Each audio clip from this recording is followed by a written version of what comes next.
Bloomberg Audio Studios. Podcasts, radio, news.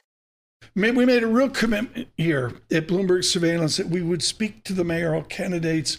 We're now in the habit of repeating conversations. We spoke earlier to Andrew Cuomo, of course, the former governor of the state of New York, this for the mayor's race and a vote in November. Governor Cuomo, thank you so much for joining us again at Bloomberg this morning. I'm going to cut to the chase. I talked to my number one advisor, Martin Schenker, this morning, decades of five-borough experience.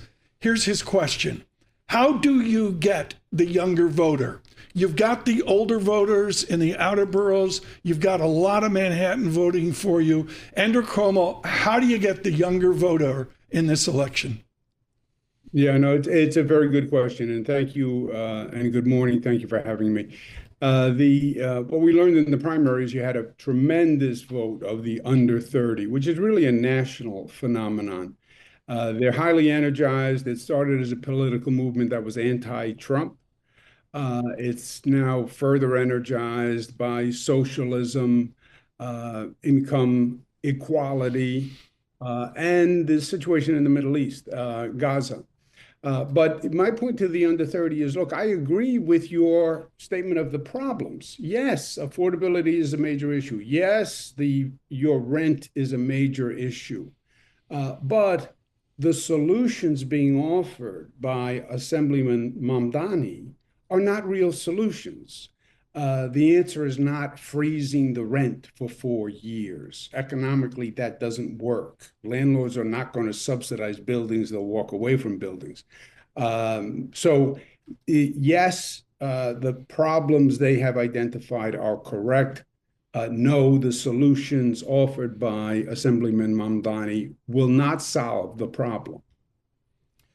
Governor, what is your path to victory as you sit here today? Can you still win if Mayor Adams does not drop out? In a multi-candidate race, yes, you can theoretically win. The math is much more difficult. I think reality will set in at one point, because the existential threat is, I think, Assemblyman Mamdani as mayor of New York. And many Democratic leaders feel that, the business community feels that, people feel that. This is a radical form of socialism, economic socialism in New York City, which is the heart of business and corporate America. And how does socialism work in New York City? How do you have a socialist city in a capitalist nation? The assemblyman is anti-police, called for defunding the police, dismantling the police, said the police are wicked and corrupt as an institution, said the police are racists. How do you provide public safety? How do you recruit police officers? How do you keep police officers, if that's your position vis-a-vis the police? So he is the threat. You have several candidates who are now running, and senior Democrats have said, look, when you get to September, the strongest candidate should go forward one-on-one to try to beat Mamdani, and the other candidate should defer. And I've agreed to that. I said, if I'm not the strongest candidate in September, then I will defer. Right. Well, Governor, with a little bit of hindsight now, what does Mr. Mamdani's success in the primary tell you about the New York City electorate right now? What it says is, first, you did have an aberration in the primary turnout. You had an explosion of this under 30 that actually distorted the turnout. That's why the polls were all wrong, right? The polls all had me way ahead, 15, 20 points. They did not account for this aberration in the turnout, which was the under 30-year-olds who voted at an extraordinary historic proportion.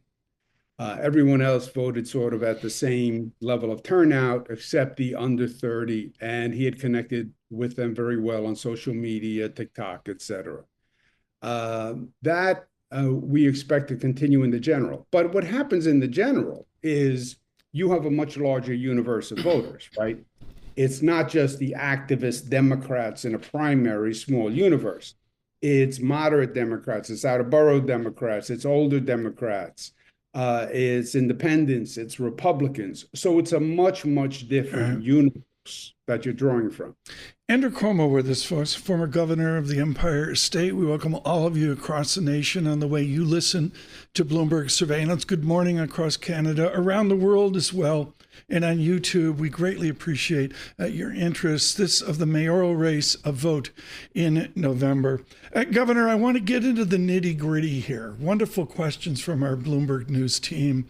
Yesterday at St. Bartholomew's Church, there was an interdenominational service, including Father Enrique Salvo from St. Patrick's Cathedral, to try to pick up the pieces of, again, violence in New York. Every conversation is, what are we going to do to slow the attrition of the New York Police Department? What's the Cuomo plan, day one, to get more NYPD on the street and in the cars? Yeah, it's a very good point. Public safety is job one, right? Affordability is a major issue, no doubt. And there are other issues percolating. But public safety is and always has been the foundation. Nothing works without public safety. And crime is up. Some crime levels, some categories of crime are down, but crime overall is up and people feel it. Yes. Two interrelated issues, in my opinion, to get the police back. And you have to get them back. We don't just have trouble recruiting police right now.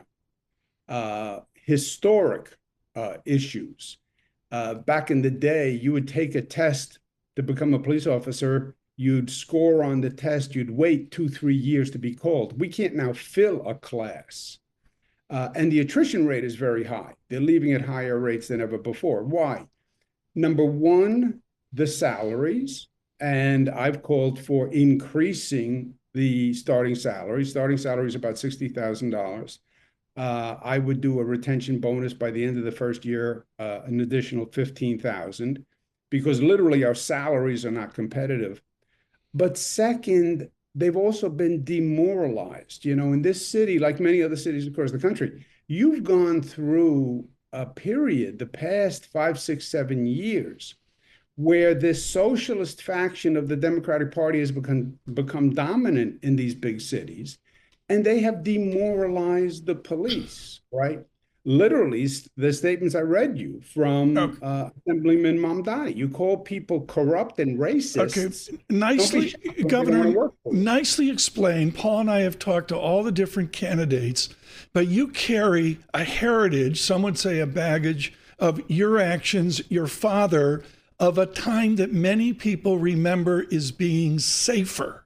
What are the actions Andrew Cuomo will take to build that morale and to get the pay from an absurd $60,000 day one up to where it should be?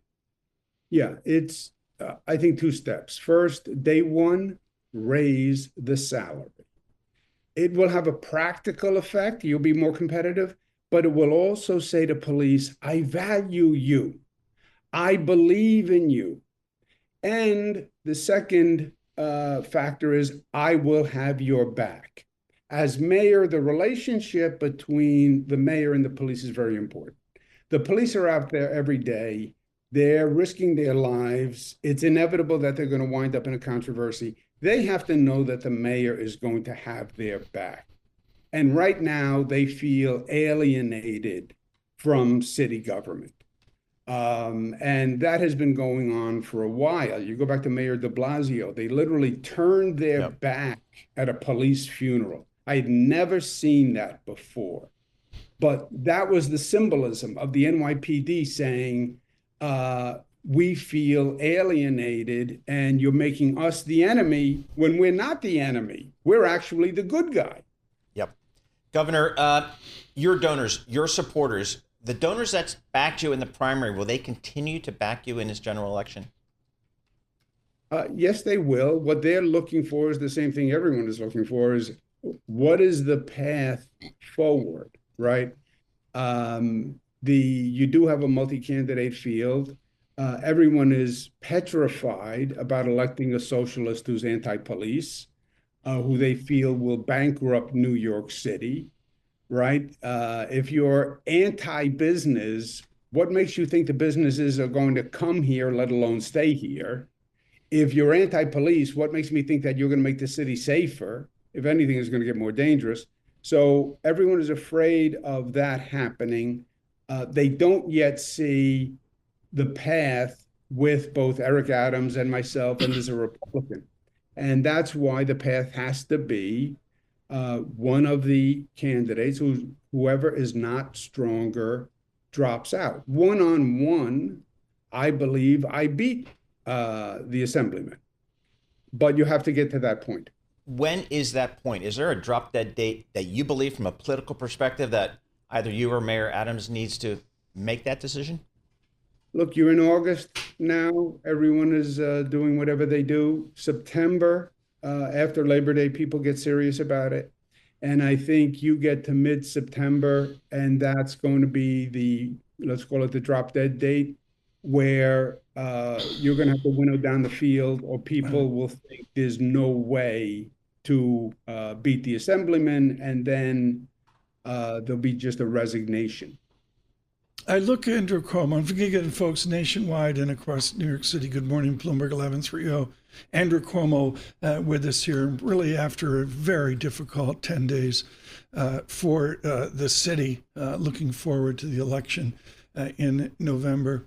Andrew Cuomo, within, as Paul correctly mentions, the drop dead date and all that, you got to go out and speak to people. There was a time, and you're old enough to remember that time, where with your father's process or your early process, there were methods. What's the modern method to reach people in New York City, particularly those young people that you've got to grab? Look, it is all about social media. The percentage of under 30 who get their news from TikTok is overwhelming. It is just incredible, frankly. First of all, news from TikTok to me is a sort of questionable concept in general. But it is all about social media, especially for the under 30. And that is something that I'm now focusing on very heavily. And yes, I'm moving around the city. I'm doing all the retail, if you will, and the traditional media. But it's social media. I look at, and Paul's got a whole, let me get one more question in, Governor, and Paul rather, has a whole series of good questions. I was standing outside the Waldorf, and okay, I'm one of the haves folks, and I'm looking up Park Avenue at the renaissance of this city. Or I can drive out across the bridge to LGA, and I'm looking at the renaissance of this city, or the tunnels, Paul, going to be here in a couple years, and I'm looking at the renaissance of this city. Why are those young kids so upset if we seem to be building and burgeoning like maybe 3 other cities in this nation? That is the great anomaly. That is the New York City I see. I see a city of great potential and great progress. LGA, for those of people who don't pick up the acronym, we have a new LaGuardia Airport. Finally, LaGuardia Airport was the worst airport in the United States of America. Joe Biden made that famous comment about if you were blindfolded, you'd think you were in a third world country. We built a brand new airport, which they said was impossible. It was now rated, by the way, the best airport in the United States. Plug for New York City, shamelessly. New Moynihan train station, new 2nd Avenue subway, new Shirley Chisholm Park in Brooklyn. We're attracting AI technology. This city can really be poised to take off. And that's exciting. And the problems we have are all manageable. This is not a post 9/11 period. It's not COVID. They're all operational issues. You have a public safety issue, hire cops. We've done it before. We have an affordable housing problem. Build affordable housing. We've done it before. We know how to do these things. The under 30, this is more theoretical and ideological. We want a socialist society. Affordability is not just affordability for them, it's overall economic inequality. You shouldn't have billionaires and people who can't afford enough to sustain their family in a reasonable way. So it's an ideological dispute.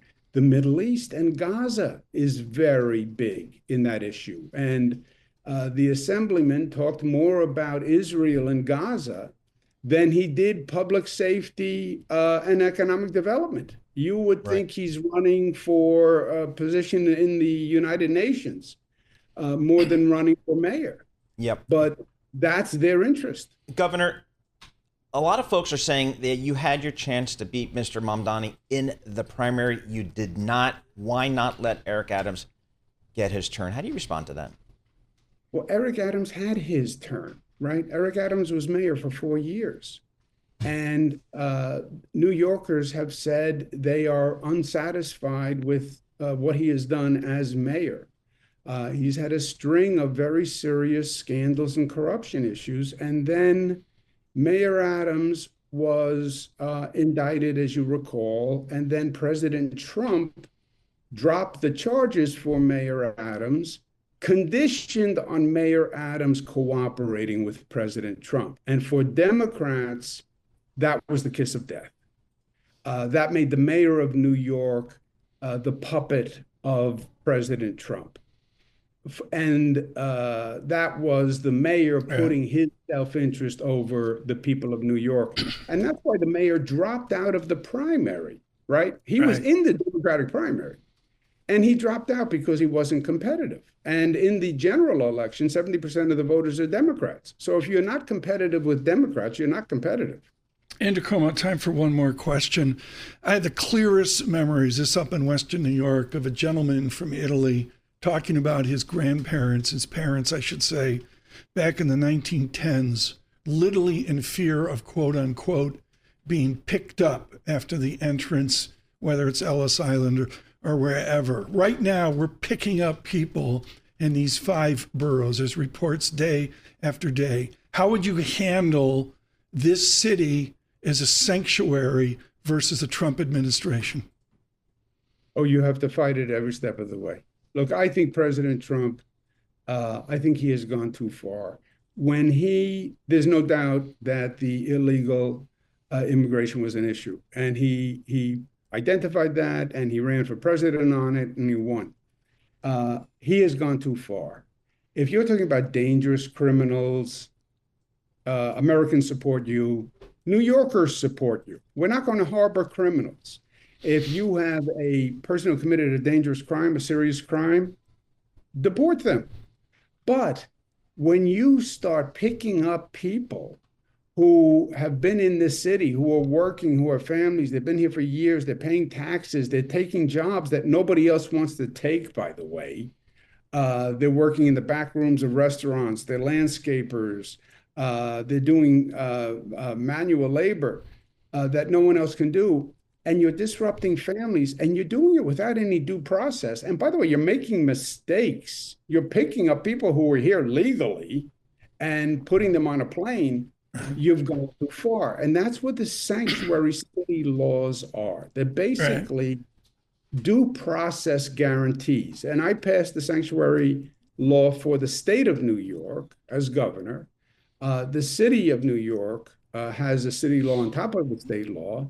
And it's just due process. Andrew, we're out of time. Governor Cuomo, thank you so much for being with us today. We look forward to speaking to you on the road to November.